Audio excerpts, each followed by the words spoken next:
Say it one more time. Say it. Oh yeah! How sweet it is! The fruits of victory! Oh yeah! What a team! What a team! Thank you, ladies and gentlemen. Thank you, Your Honor. 1, 2, 3, 4.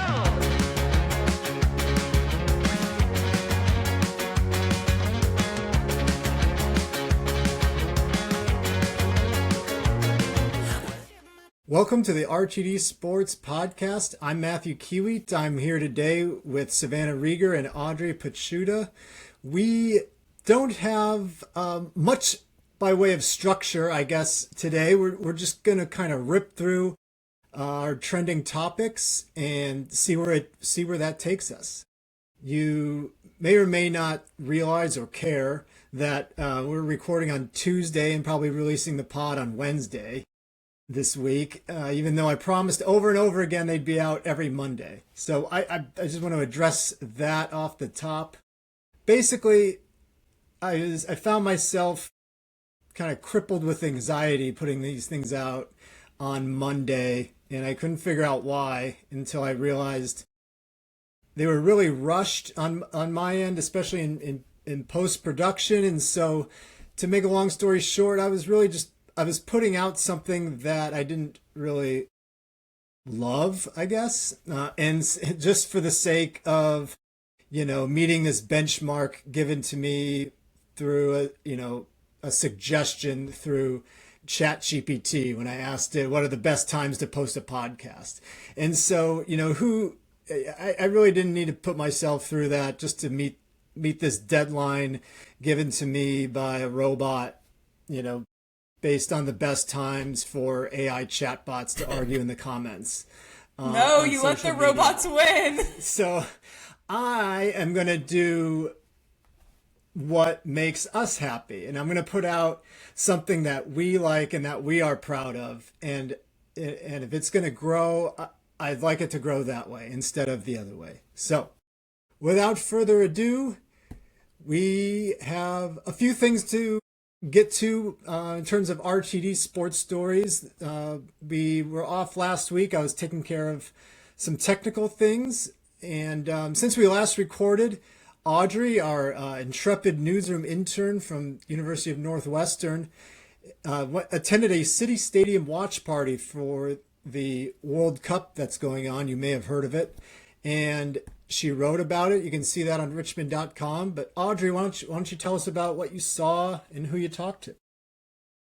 Yeah, so I was there when the U.S. played Turkey, which was actually not like a super important game. Like, it was, the U.S. already knew it was moving on. Turkey was not moving on. A lot of the U.S.'s best players weren't playing that day to keep them from not being able to play in games that really mattered. The U.S. lost that game, but it didn't seem like anybody in that stadium cared whatsoever. Everyone there, it was a Thursday night, it was a 10 p.m. game, and people were out there with their families, with their kids, 32-ounce beers in their hands, just having a great time. And I met some pretty interesting people, ranging from this one family, this first family that we talked to. It was a husband and wife with their kid and then their 3 nephews who come from Guatemala to Richmond every year. And they're huge soccer fans. They're mostly rooting for Spain, but when they're with their aunt and uncle, they're wearing their red, white, and blue, of course, at this U.S. game. And they had already gone to 3 games in person. They had been in Texas and in Houston, and they had been to 2 games in Atlanta. So here are these kids who are half of my height, probably 6 to 8 years old, who are, living this World Cup summer in a way that pretty much everybody wants to. So pretty jealous of those kids. And I met this woman who was there by herself. She said she's a nurse at VCU, had never watched a soccer game in her life, but there she is, decked out all in red, white, and blue, because she saw this kind of World Cup thing as being part of, America's 250th, the World Cup's being played on our home turf. So it was really a patriotic moment for her. So just a really cool thing to be a part of, and one of the many ways that the whole country, but especially Richmond, has kind of been rallying around the World Cup. Indeed, indeed. Well said. And another story you had a chance to write was about two local kids from LC Bird going off to play for Lane Kiffin and LSU, the Whitehead brothers. Why don't you tell us more about that as well? Yeah, I was super interested in this story just because of who was out. So the two brothers, Chris and Isaiah Whitehead. Chris is going into his senior season at LC Bird, and his brother Isaiah is going into the junior season. Chris was the top-ranked recruit in Virginia. He's a defensive edge rusher. He was actually recruited by Coach O, which is something that I loved asking him about. Just like such interesting stories between these huge figures in college football. So both brothers were kind of short with words. Didn't have a whole lot to say. But Chris was telling me a lot about how he was impressed by the fact that Coach O's accent really is that impressive in real life, even though he'd seen him so many times on TV over the years. And just the Southern hospitality he had, like immediately right off the bat was like, you ever come down here, like you can stay in my house, like that sort of thing. He said he didn't come up here to Virginia, but he was a big part of the recruiting process when he went down there. And then, yeah, I was really interested in what they had to say about Lane Kiffin. I was telling you and Savannah this, but my sister goes to Ole Miss and she was not a football fan before she went to Ole Miss, but now that she's there, like you can't help but be like super, super invested. So it's been cool to see what she was like last year through all the Lane Kiffin drama. But these guys are super excited to go and play for him. They actually, interestingly enough, love that kind of social media craze around Lane Kiffin and what everyone's saying about him online. Chris had a lot to say about how he actually thinks that attention, albeit in a lot of cases negative towards LSU, is bringing so much attention towards the program. I think he said something along the lines of, like say what you want about Coach Kiffin, but LSU's on TV every single weekend. People are talking about our team, people are talking about our program, and that's exactly what he wants. So I was interested in what he had to say about how he sees this as, kind of a calculated coaching decision rather than, what a lot of other people say, that this guy's just insane. Won't necessarily reveal where I fall on that side of the debate, but definitely these two kids have super bright futures ahead of them, and it's awesome. Just everyone I talked to, their athletic director and their former coach, because LC Bird is a new coach in this upcoming season, just had so many good things to say about these two kids and just what they've meant for the program, both on and off the field, and talked a lot about their family and just the impact that they have all across their school. So fun story to work on for sure. I mean, I'll step over the line here. Like, I've never heard Lane Kiffin's social media twisted in a positive way like that. And I was on vacation leave when this story came out, and I, logged into richmond.com because I was like, there's no way they said that.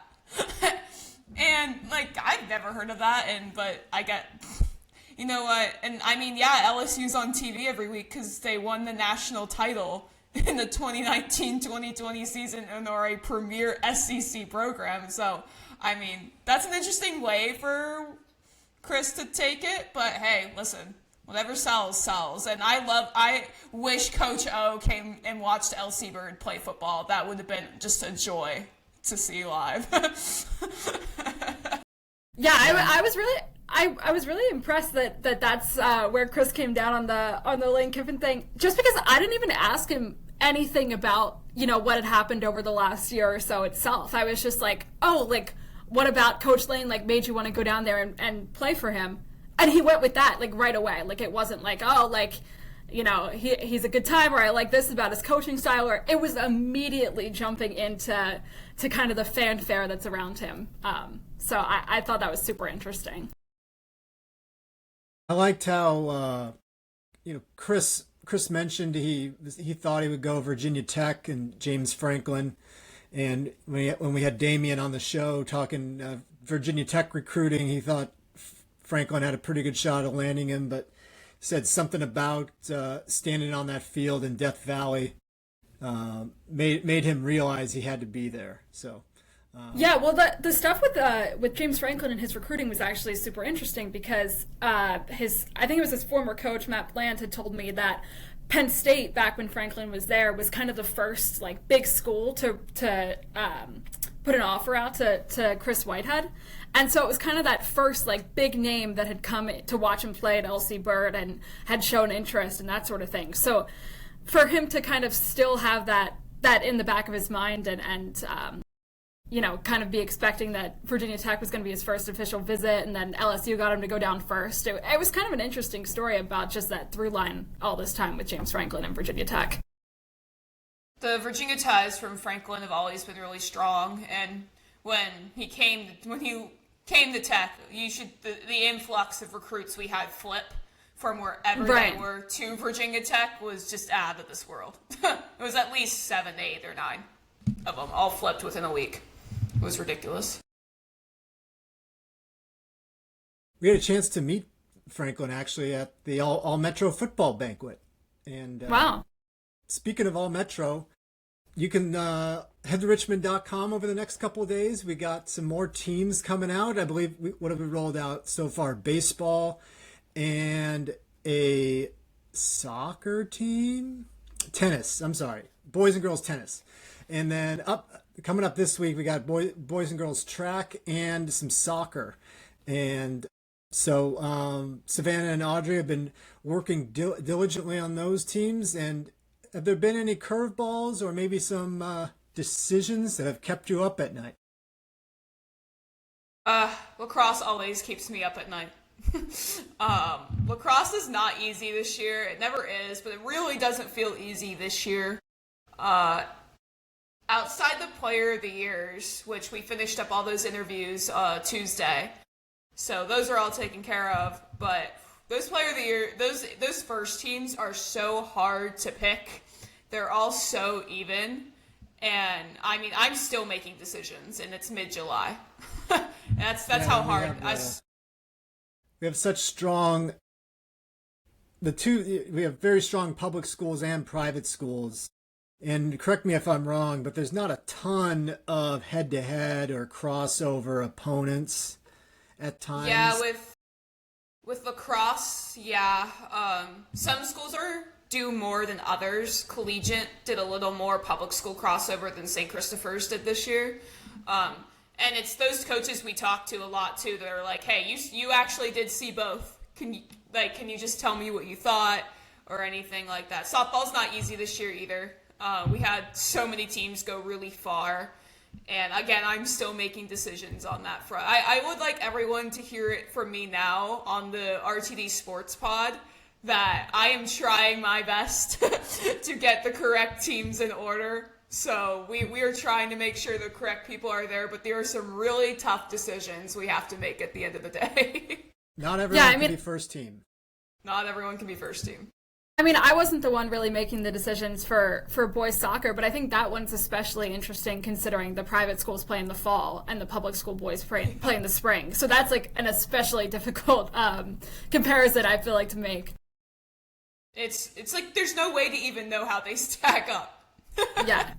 I mean, and then when I interviewed the Player of the Year last week, he was like, man, that was so long ago. Like, I don't even know what to tell you. Like... Okay, cool. Somebody will get mad. I hope everyone be nice to Savannah and Audrey. You can be as mean as you want to me. That's why I'm here. And like I said, you can see those at richmond.com. And next up, Savannah. I'm going to give you the floor here.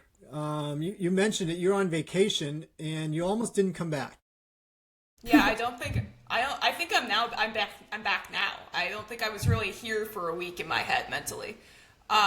You guys, I would like any listeners to leave us comments anywhere if they've had a worse travel experience than what I'm about to tell you, because I think we could go toe to toe.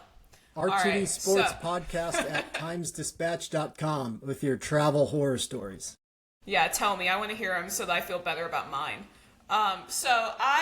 Last weekend, so July 5th, that entire week before leading up to the 4th of July, I was in New England. My best friend who works at the Concord Monitor lives up there, and I was up there in New Hampshire for a few days. I was in Maine on the 3rd, And then on the 4th of July, I was in Boston, Massachusetts. That's where the fun ended. All right, so Sunday at about 4 o'clock, my friend drops me off at Boston Logan. And my flight back to Richmond, a direct flight back to Richmond, does not leave until 9:45. All right, so I was there at 4 because she had to get back to Boston or to New Hampshire, to Concord, and get some stuff done. So I was like, this is fine. I'm going to read my book. I'm going to sit on these comfy chairs, and I'm going to be good. And so I did do that. I sat and really enjoyed some comfy chairs until about 8 o'clock. And I called my parents and grabbed some dinner, and I was about to go to my gate, and I was sitting there on the floor charging my phone. Thank God I charged my phone. And went, there's a lot of people in this terminal. What's going on here? And I'm looking up at these screens, and it's starting to say delayed on all the screens. Philadelphia, New York City, both JFK and LaGuardia. Which, remember those names, those come back later. Raleigh and Chicago and Tampa, they're all getting delayed. I'm like, what? I knew there was a storm in New York, and I was like, okay, maybe that's just what this is. And I walk over to my gate, which was A10, and the screen still says Washington, D.C. My flight is to Richmond, Virginia. I'm like looking, I was like, am I tripping? Am I at the wrong gate? I went back to the board 4 times to make sure I was at the right gate. And then I talked to some people around me, and yeah, I was at the right gate. I even ran into a 40-year RTD subscriber who was like, this is the gate. And they were like, yeah, why are you coming to Richmond? I was like, you're never going to believe this. But at about 10:30, 40 minutes after my flight was supposed to have left, the screen flips to Richmond and they cancel the DC flight. And I'm thinking, what the heck is going on? Like, why are all these in the flights getting next to me? The flight to Memphis, Tennessee on the other side of the gate got canceled. And I was like, what's going on? And my friends and my best friend, she texted me, she goes, are you okay? There's news reports. Boston Logan's out of fuel. Out of fuel? They don't even know how to get the fuel. What do you mean out of fuel? And they're like, oh yeah, there's like one flight leaving every 35 minutes. I went to the bathroom and ran into a TSA agent, and I was like, hey, how's it going? She goes, you're never going to believe this. So I was like, what is it? And she's like, we're out of fuel. Everything, every terminal, we're out of fuel. I was like, oh, awesome. So I give my parents another ring and let them know I'm going to be a little late. I give my ride, who's supposed to pick me up from the airport, another ring. Not doing good. All right, cut to 10:30. We've been delayed about an hour. And then they move our gate all the way across the terminal, which requires 2 more escalators. So I hike about 10:30 all the way across the terminal, get to a gate. Then they change the gate again 10 minutes later, further down. And I finally sit down at this gate. And then they look at us and they go, we still don't have fuel, but we're going to get this flight off. I'm like, okay. We couldn't just cancel the flight, right? At about 12:45, we boarded. I am a night owl. I am a sports journalist. I'm a sports journalist. I know how to stay up late. The 1 a.m. flight I could handle, but a lot of people couldn't.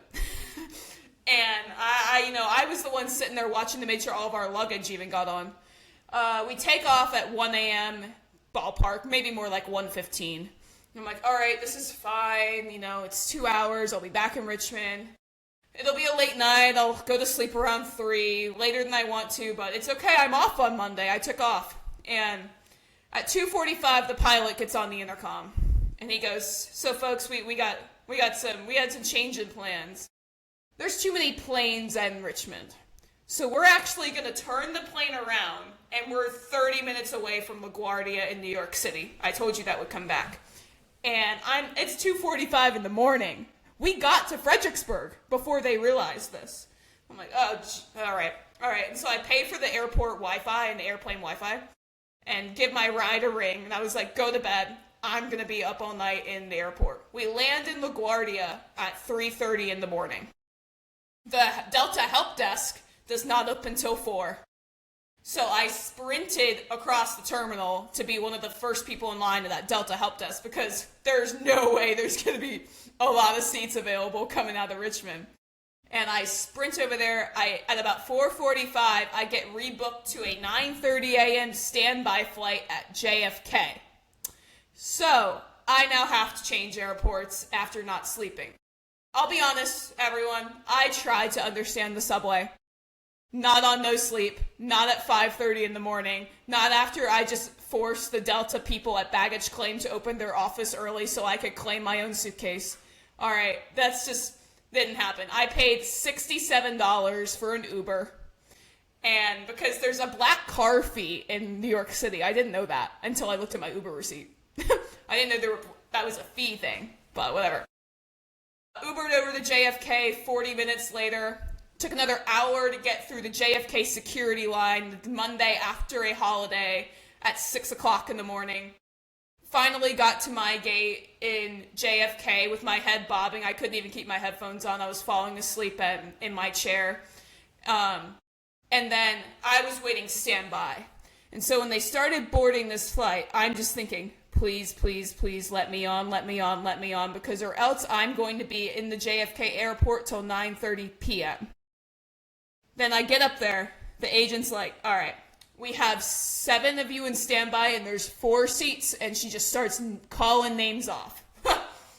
It's like the lottery. It's like I heard the NFL draft music in my head. That's the situation I was in. And she calls me third. She goes, we're going to check your bag, ma'am. And I was like, just take whatever you want. I run onto the plane. I ran down the little terminal, like the little tarmac. I ran. And we were delayed 25 minutes on the runway due to a line. And it's starting to rain. I'm thinking, oh my God, they're not going to let my plane go off. I'm not going to make it. We do land in Richmond. I land in Richmond around 11:30 a.m. My friend looks me up and down as he picks me up from the airport and goes, I think you need Chick-fil-A. And I did, because I had no caffeine during any of this trip, because I wasn't expecting to need it. And it wasn't open. And I got back to my apartment, and I think in total, from Monday to Tuesday morning, I slept 14 to 16 hours.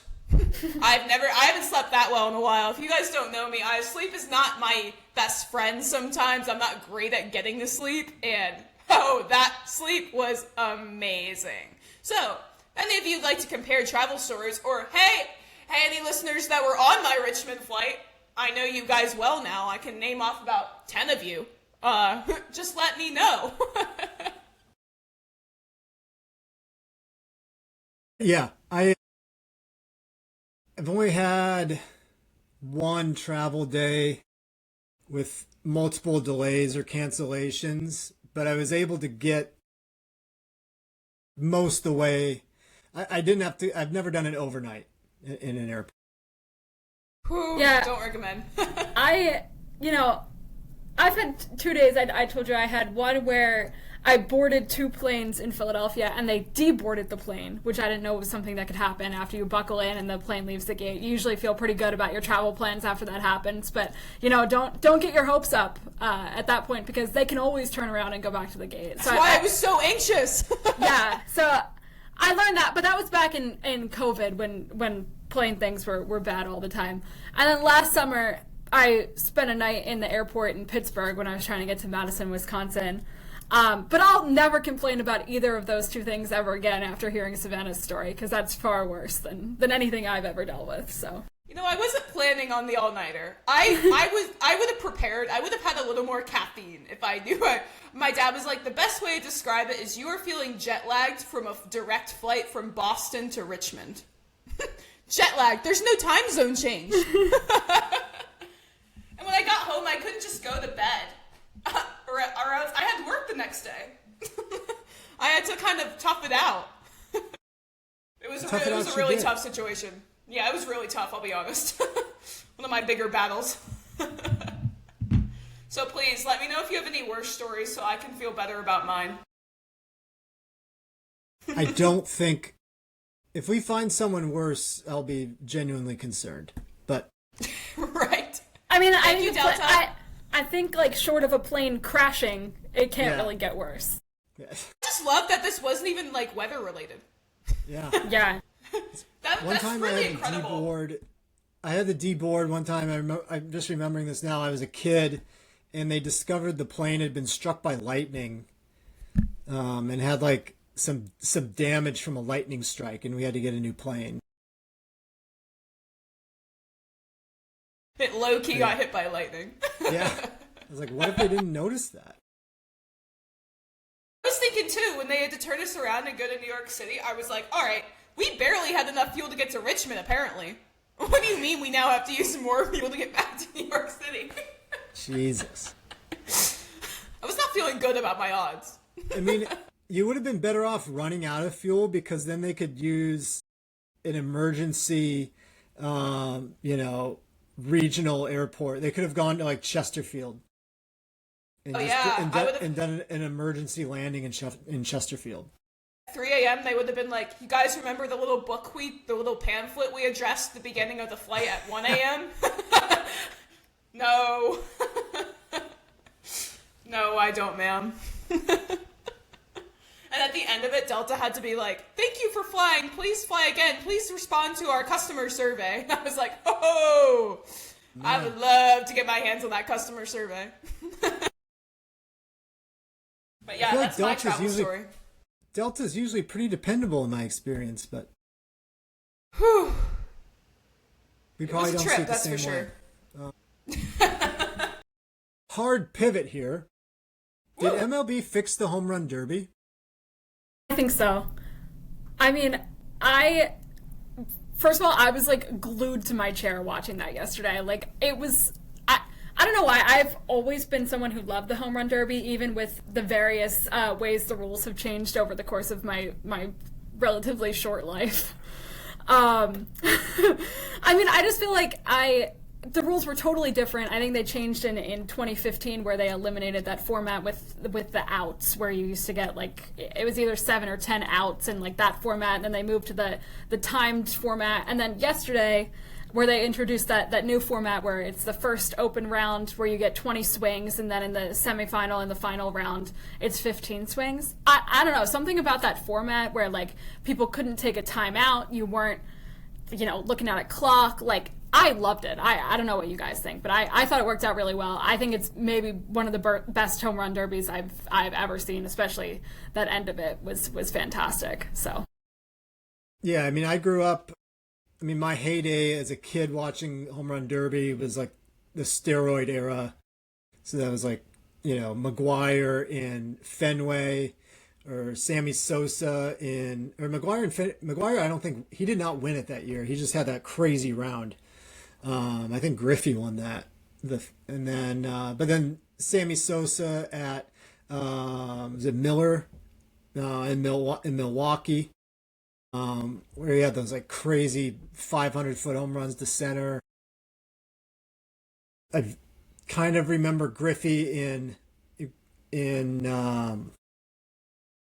Camden Yards, and then the Josh Hamilton, 27 home runs in a round, and he still lost that home run derby. So yeah, the steroid era I think was like just peak home run derby, but also those went on forever.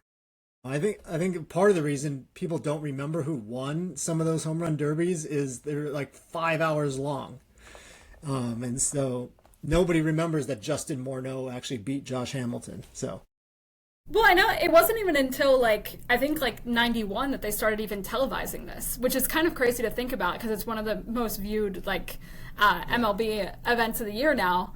And back, my dad talks about it, and there were people I saw on Twitter yesterday, because I'm from Philadelphia, so very involved in the Philadelphia sports Twitter world, and people tweeting about how they went to the home run derby, at the Vet in '96, and the tickets were like $6. And that's obviously after it was televised, and that's but it seems pretty recent to tickets to get in there last night. Like you had to be paying hundreds and hundreds of dollars to go there. Like, no one I knew was able to go, and everyone wanted to. So to think that not that long ago it was kind of a cheaper thing to get into is crazy. Did you guys see the big outfield gloves? Yeah, because they were bringing those back. Like, they had them for a while, and they haven't had them the last few years or so, right? Geico big gloves. Those are crazy. I'm not like big in tune on the MLB, but I was like looking at Twitter and I was like, oh my gosh, those look awesome. I would get in so fast to get one of those gloves. It's like fantastic advertising, but like I have to think like in the actual practice of trying to catch a home run, like how is that helpful in any way?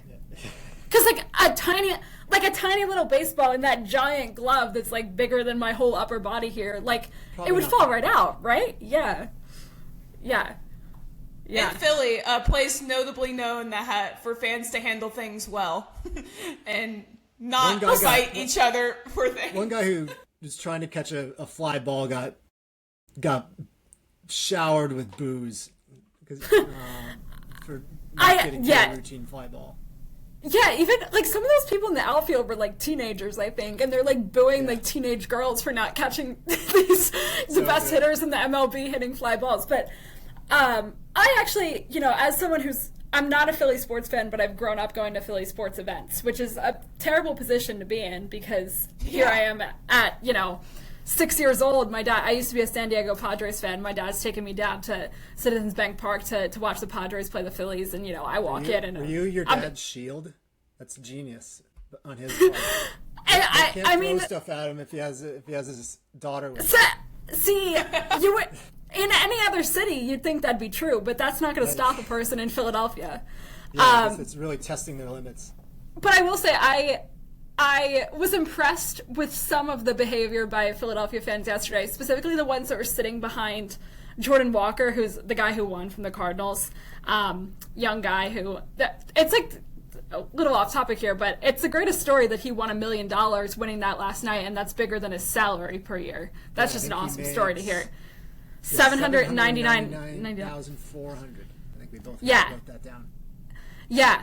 And to win $1 million in, the span of 2 hours last night, that's just awesome. But in the broadcast, they kept flipping to show his parents, and all these Philadelphia fans are behind him. And you see them, like, when Schwarber's up, they're cheering for Schwarber, and then Jordan Walker comes up and they're booing real loud.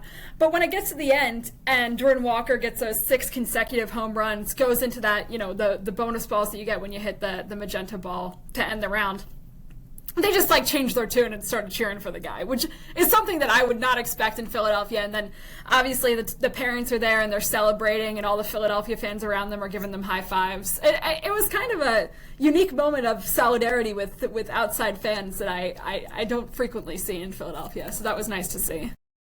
Philly sports fans getting soft. Yeah, that's it. That's what you got to name this clip. Yeah, that's the one. Growing up, one time I went down to an Eagles game with my best friend, and she was a Packers fan. I was not a Packers fan. I was a Tennessee Titans fan. But she was wearing her Packers gear, and my parents were literally like, "You guys cannot go down there wearing Packers gear. Like, someone's gonna hurt you." And that is not a concern, I feel like, in any other city.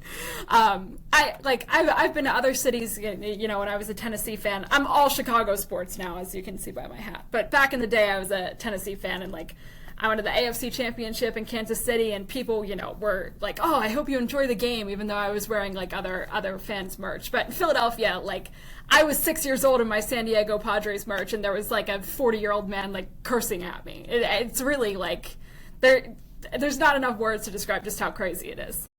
Yeah, I grew up. My dad was a Reds Commanders season ticket holder. My entire life since the 80s. My grandma had it since the 80s too. I grew up going there, and I could go see almost any team I wanted to, but my father would never, ever, ever let me go to an Eagles game because he either said some fun words to Phillies or to Flyer or to Eagles fans, or he just did not want me seeing Eagles fans because that's how bad they get. And because of that, I have just had a total disdain to Philadelphia sports teams since then.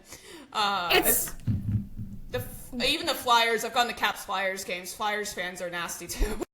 Yeah, they might be the worst, but it's kind of an interesting household that I've grown up in because my dad, obviously, who I've been talking about here, not a Philadelphia sports fan either, is very, very much talking about where he hates Philadelphia sports fans, even though he's grown up around them his whole life. But my mom and my 2 grandmoms that also live in my house are big Philadelphia sports fans. Like, they are gathering around every night to watch Phillies games. So I'm in a very, like, divided household in terms of, now obviously, like, my grandma is not the one cursing out little kids at a game or anything like that, but she Awesome, you know, she was. but they, like, my two grandmas in their 70s, every single Eagles game, every single Phillies game, they gather every single night to watch every game. So kind of an interesting Philadelphia sports household that I've grown up in. Indeed. If you wore Giants gear to Dodger Stadium, you'd have an interesting time as well. How does that make you feel as a Dodgers fan, Matt, who the Flying Squirrels are an affiliate for the Giants? I don't know. I feel nothing. I kind of, I don't know. I kind of use it as an opportunity to make it look like I know ball, because I have quite a few friends who live in the Bay Area and are Giants fans, and so last year I let them know. I was like, "Hey, Bryce Eldridge, he's next up. You heard it here first."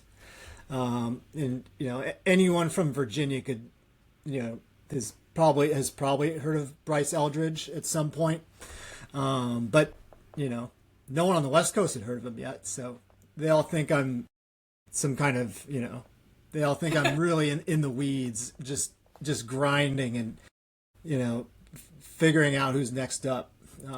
But It's yeah, you. I feel in terms of them being affiliated with the Giants, I guess I feel nothing. The Giants Dodgers rivalry is not where it was when I was a young lad. What do you? Is it still like their top rivalry? Like, do you think there's another team? It is, but they don't scare me.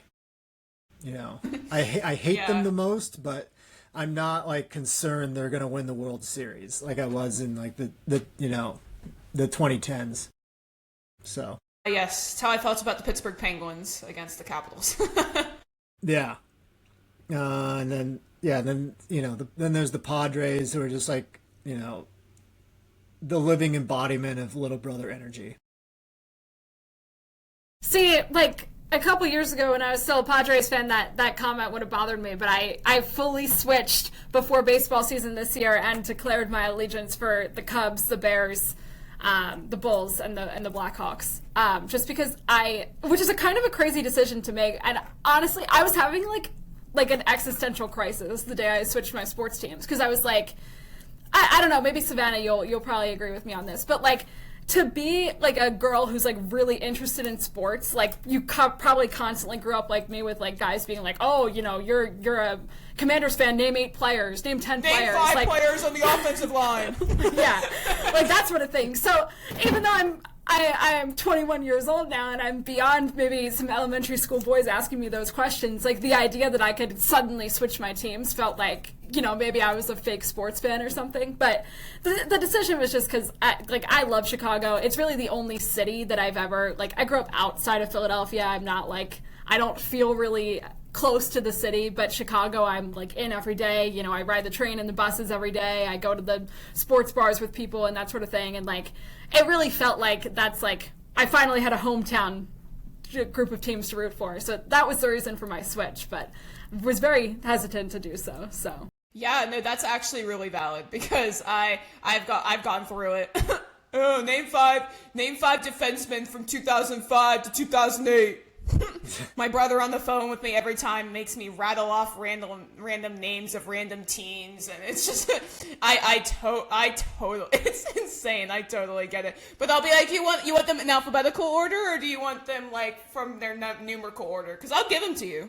Yeah, I remember having those answers locked and loaded just in case someone asked at any given time. I always made sure I knew exactly 5 to 10 players at every position group that I could name very quickly, that sort of thing. So. Yes, absolutely. Yeah, nothing against San Diego, for the record. I love San Diego. I go there every year.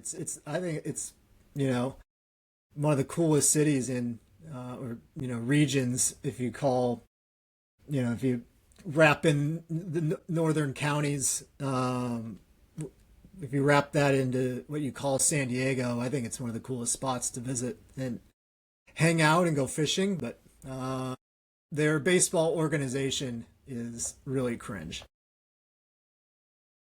Anyways, another hard pivot. Spain is beating France as we record 2-0 in the 84th minute. Do you care? You were big on France. What's going on here? You know, or at least I thought you were. I don't know. I didn't even know you were playing. I thought they looked like a wagon, and I thought this was all just so we could watch France win. But I think like the question of whether we care or not is that we're a sports podcast, that a World Cup game is actively going on, and it took us 40 minutes plus a 10-minute explanation of Savannah's travel before we started talking about the World Cup. So I was super invested in the World Cup when the U.S. was still in it, and when teams that like you want to root for, like, you know, the Egypts and the Norways and, you know, teams that, you know, you don't think of being World Cup powerhouses were still in it. But now that these are the last 4 teams in, like, I don't care. Like, they're like, these are all teams that like are supposed to win, and one of them will, and whatever. But like, I would still be deeply invested if there was a team that we didn't expect to win that was still in it. But even like when Belgium was still in, I thought the game against the U.S. was so great that I was rooting for them after they beat them. But at this point, like, I don't care. I don't think I've cared the whole time, but I really stopped caring a few weeks ago. I'm just not the biggest soccer fan. Yeah, if they played this game at 5 p.m. Eastern, I would totally watch the second half. Yeah, maybe. Like I would be watching this if I was home right now, but a 3 p.m. game, like I don't know where this game's being played, but is that just because France and Spain's like fan bases, it's 6 hours ahead or whatever, so it's a normal time for them to watch there. It's a nighttime game. Like, are they trying to appease those as good as mine fan bases? Like, I'm just trying to understand why the World Cup's being played on, you know, U.S. soil, and it's 3 p.m., which 3 p.m. on the East Coast, which means on the West Coast it's noon. I don't know. Tuesday, like. I know that Argentina plays in Atlanta. I'm trying to remember where. Oh, they're in Texas doing this. Why are they in Dallas playing at 3 p.m. Eastern time? At what? Yeah, like 1 p.m. Central time. Like, what are we doing? I didn't even know they were playing until you told me. There you go. No, I mean, I've been keeping an eye on it, but I definitely think that like timing aspect of it, like, it's a Tuesday. This is a semifinal game, and they can't even put it in a like. I don't know. I get that a lot of the soccer viewers of the world and these teams, like their countries that are at home watching, obviously want to watch their game. But like, I feel like you gotta appease like the crowd of the country that the game is being played in. I'm a big advocate of that, especially if we're trying to grow the game in America, which you could argue it's already arrived. But if we're trying to grow the game here, what are we doing? Especially, I don't know if anybody else caught this Matt, I don't know if you caught this at the end of the last U.S. game against Belgium, but the announcer or the commentator did this like really like heartfelt plea for all Americans to keep watching the sport. Like, it was like the clock was winding down, and for the last 2 minutes he was like, if you liked what you saw, like, the action's not over, like, you can tune in at this. So like, if they're really like begging Americans to keep watching the sport, they should at least do it when like the whole country isn't at work. Yeah. Like, help me help you.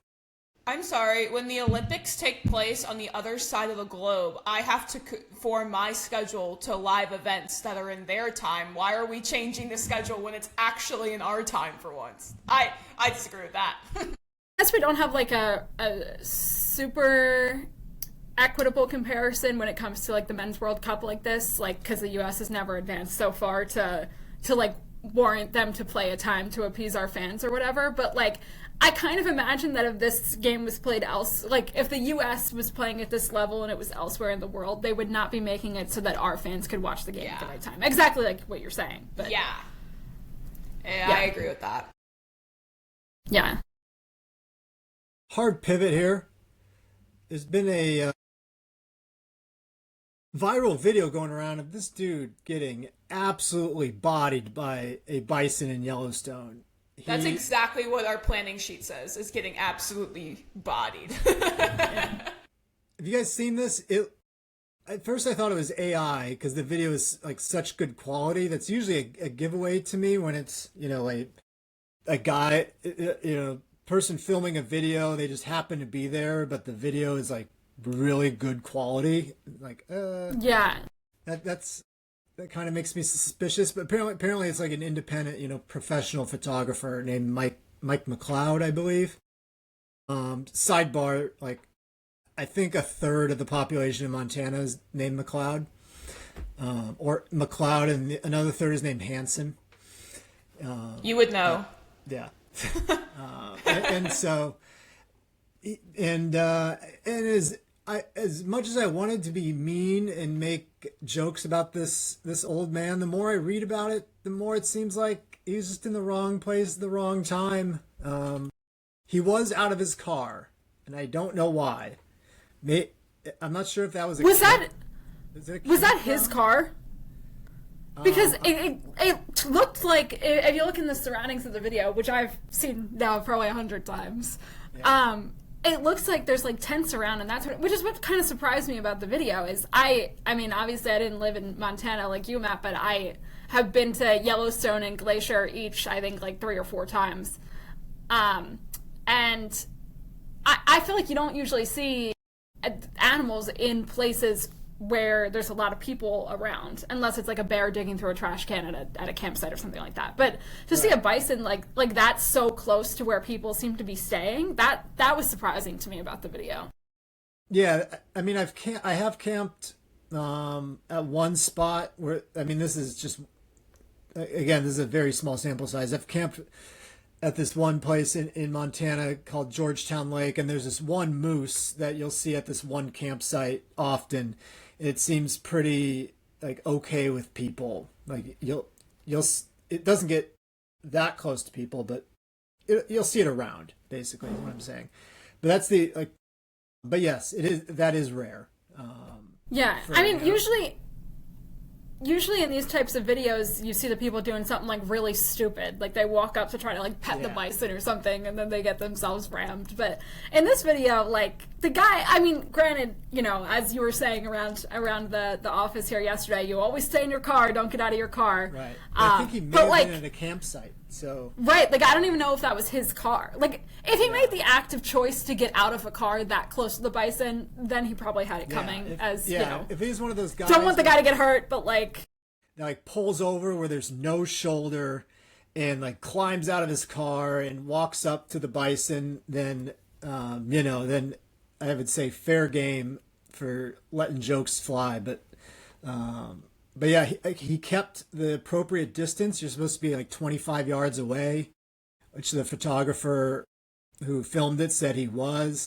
And apparently the reason the bison went for him is because he was kind of yelling at the bison to attack him instead of his grandson. So, and then once he did get, bodied, he either by choice or because he got hit so hard, he did what you're supposed to do and lay on the ground motionless to, keep from getting gored, basically. Make the animal think you're already dead, and it will hopefully leave you alone. Yeah, I've never seen, like, I feel like I encounter, like, a video probably, like, once every 6 months or once a year of, like, a bison chasing down a person or some other, a bear or something like that. But I've never seen one where the bison chases a guy around in circles. Like, he literally chased this man, like, around that tree. It wasn't just, like, a straight, running at him. It was crazy. Some are speculating that given it's like beginning of mating season for bison, it is experiencing like a testosterone spike, and so it's very agitated and just aggro. But yeah, I mean, I didn't know that until I read it, so I'm guessing, I'm glad we both read a lot about this video. Yeah, and in my years working in Montana, like I said, nothing would please us more than these counts of looky-loo tourists just getting owned by wildlife they got too close to. But with this guy, sorry to say, wrong place, wrong time. I'm glad he lived this to tell the tale. I've already seen NFL teams using this video on their official accounts. Oh my god. To just describe everything else. I think I saw the Bucks use it today. Like, if that's like a, you know, if you survive and you live to tell the tale and everything's fine, that's a great story for the rest of your life. Like, that guy, I mean, he looks like a little bit older, like, but like, he walks into a bar and, you know, like, remember that video a couple years ago of that guy getting like rammed by a bison, and people are like, yeah, like, I kind of remember, that's me. Like, that would be crazy. Just name Savannah. Like a rag doll. Poof. Another hard pivot. Lots of hard pivots here. In the, it's like the fourth time you've used that. In the second week of July, and you're recording a podcast, there will be some hard pivots. Between now and the last time we recorded, there's been some nuptials, and that would be one Taylor Swift and one Travis Kelce. And we have you may or may not know this, but we have a Taylor Swift superfan amongst us. I also consider myself in that category. Oh, so. yeah. Yes. We have two of them. What did you guys think about a Madison Square Garden wedding? I can't believe my flight flew me in there Monday and not Saturday, and I couldn't be there for the wedding. I thought she was lying for a while until I physically saw all the celebrities walking into Madison Square Garden on Twitter. Because I was like, there's no way she would get married at MSG. I thought Private Island had to be it. I disagree. Really? All right. Well, I think we're really like attuned to be thinking about her in, you know, maybe her last 5 years or so of her life. When you're thinking about like Folklore and Evermore and Midnights, where she's been like maybe a little bit more mysterious and like even Tortured Poets, like has her house in Rhode Island and she's like a little bit more low key. But like think about her in like her 1989 era, where she's like walking around with red lipstick and she's in New York and she's kind of like tacky and like this. That's who she is. I think that's who she is. Like, I think that the most recent part of her career was kind of a shift from who she originally was. And I feel like in a lot of ways we've seen, like, in this time that she's been with Travis Kelce, her kind of shift back to those more, like, lighthearted, like, way that she used to be, where she's, like, telling jokes. And we saw her at the sitting courtside at the NBA games where she had what seemed like 8 like vodka sodas and was up dancing with her friends. Like, this kind of feels like that, like, very, I don't know, just like that woman loves a vodka seems like brand. Folksy is the wrong word, because they rent it not out folksy, at like SG. very like like she's not mysterious, like she's more among the population. Yeah. She's millennial, and she's just being her millennial self. That I think that's it. Like, she's a millennial who wanted to live in New York, and she wants everyone to know about it. And having a wedding at Madison Square Garden is the best way to do that. Even when she was allegedly quiet. Madison Square Garden, that is correct. even when she One was of my quiet. biggest regrets is not getting married. You didn't pay the $1 million to rent out MSG, Matt. You know. Maybe you didn't shut the streets down?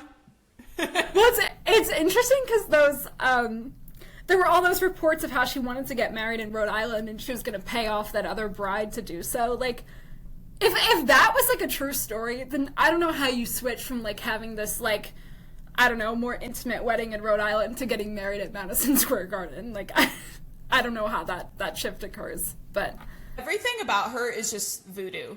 It's ridiculous. Like, in New York City, it was storming. It was supposed to be storming that day. And she literally has a line in Endgame about the 4th of July and how, second track off of Reputation, if you guys don't know. It was supposed to be raining, and on the 4th of July, all the sun comes out. And you're like, are you kidding me? How does she do this? She has the line to Buffalo Wild Wings. She does. Like, oh my gosh, how does this woman keep doing this? She had to get married then. Because if she wants to get married and then go on the honeymoon, Travis Kelce has to report to camp in a few weeks. So there's like half the guests at the wedding. Yeah. Mike Vrabel was there too. I was like, what are you doing here?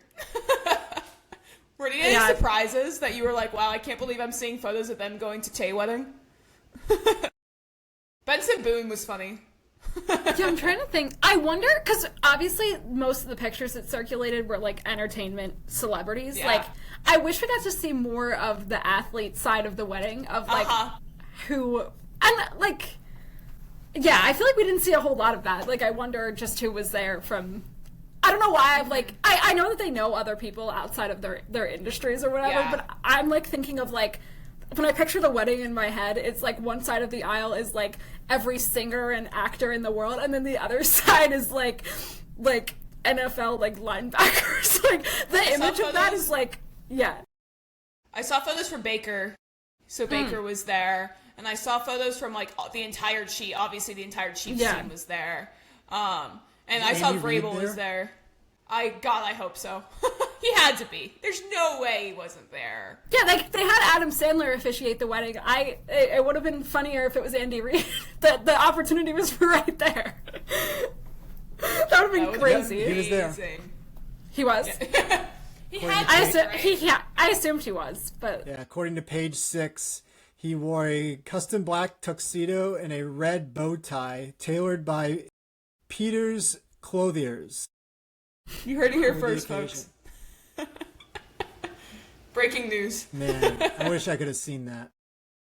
Also, I saw like a tweet or something where someone was like, somewhere out there has to be like a +1 going with one of Travis Kelce's cousins or something that is just like thrilled at the opportunity to be at Taylor Swift's wedding. Like someone like totally outside of that like celebrity sphere that it just like happens to be related to like the Kelce's or something like. And as someone who really, really enjoys basic pop music, I hope there were so many tales at that after party that I hear on new albums coming out soon. I hope Sabrina Carpenter had the time of her life, and she's going to write all about it in that next album. Yeah. There was some lore dropped, and I'm going to hear all about it in 2027. Like, it was her own music played at her wedding. Like, I heard she performed at the rehearsal dinner or something, but, like, I'm picturing, like, reception itself. Like, I heard she walked down the aisle to an instrumental of one of her songs, but I don't think she didn't play it. I heard Stevie Nicks played. Yeah, and Tim McGraw played. And Paul McCartney, I think, too. And Paul McCartney, yeah. Yeah. Yeah. I don't know. I think about this a lot. Like, does Travis Kelce drive around listening to her music? Like, is that weird? Like, he loves her music. I know, but like 1989. I know, but I'm like thinking outside of like the times that we see them together or see him on the podcast with Jason. Like, if he's just like driving around or like he's getting ready, has his AirPods in, like, is he listening to her music? Like, is that like I would love it. He loves blank. That man loves blank space. Do you feel like you have anything to contribute here? Do you have any thoughts? Wish I could have seen Andy Reid. That's about it. I know. I wish I could have seen more photos of like miscellaneous NFL players that got the invite. Yeah. Just football guys with these crazy designer suits. What can you imagine what Cam Newton could have worn? Oh my gosh. The crazy crossover conversations that occurred, like people that wouldn't otherwise have a reason to meet that are like on these NFL teams but are suddenly meeting like actresses and actors. Yet, and it's just like an 8th grade dance. It's like all the NFL players are just on one side just talking football with each other. Can you imagine Ice Spice talking to any of the linemen? Guy breaking down like 3 technique to Ice Spice. Yeah. Ice Spice is going to have some song named after an NFL play on her next album, and it's not even going to relate to anything. 13 personnel. Yeah.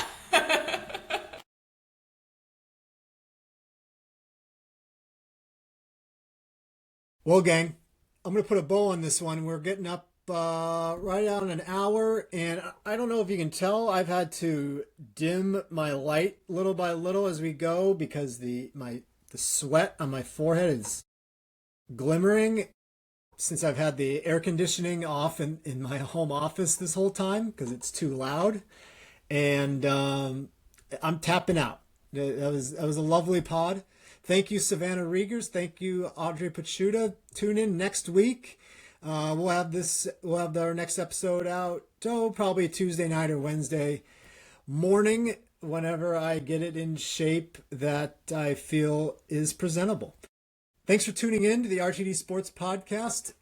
And yes, look for us on YouTube, Spotify, Apple Podcasts. And feel free to email the show, rtdsportspodcast@timesdispatch.com. We'll see y'all next week. Take care.